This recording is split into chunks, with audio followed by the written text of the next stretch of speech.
ಮನುಷ್ಯ ಏಳುವಾಗ ಒಳ್ಳೆಯ ಸಂಕಲ್ಪಗಳಿಂದ ಏಳಬೇಕು. ಅವರು ನೋಡಿ, ನನ್ನ ಹಳ್ಳಿಯೊಳಗೆ ಒಂದು ಅಂತಾರಾಷ್ಟ್ರೀಯ ಮಟ್ಟದ ಶಾಲೆ ಕಟ್ಟಬೇಕು ಅಂತ ಎಷ್ಟು ಎತ್ತರ ಕಟ್ಟ್ಯಾರ ಅವ್ರು.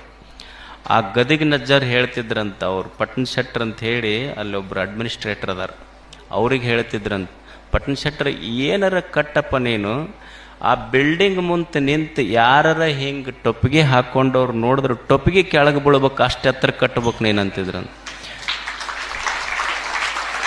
ಅವರು ಜಂಗಲೆಪ್ಪ ಗೌಡ್ರು ಬಿಲ್ಡಿಂಗಿಗೆ ಟೊಪ್ಪಿಗೆಲ್ಲ ಪಟಗನ ಕೆಳಗೆ ಬೀಳ್ತಾವ, ಅಷ್ಟು ಎತ್ತರ ಕಟ್ಟಿ. ಅಷ್ಟು ಚಲೋ ಒಂದು ಶಾಲೆ. ಭಾಳ ಖುಷಿ ಏನಂದ್ರೆ ಹಳ್ಳಿಗಾಡಿನಲ್ಲಿ ಕಟ್ಟಿದ್ದು ಮತ್ತು ಕ್ವಾಲಿಟಿ ವರ್ಕ್ ಎಲ್ಲ ಅಷ್ಟು ಸ್ವಚ್ಛತೆ, ಅದು structurally, aesthetically, physically, spiritually it is well designed. ಅದು ಎಲ್ಲ ದೃಷ್ಟಿಯಿಂದನೂ ಸಹಿತ ಸುರೇಶ್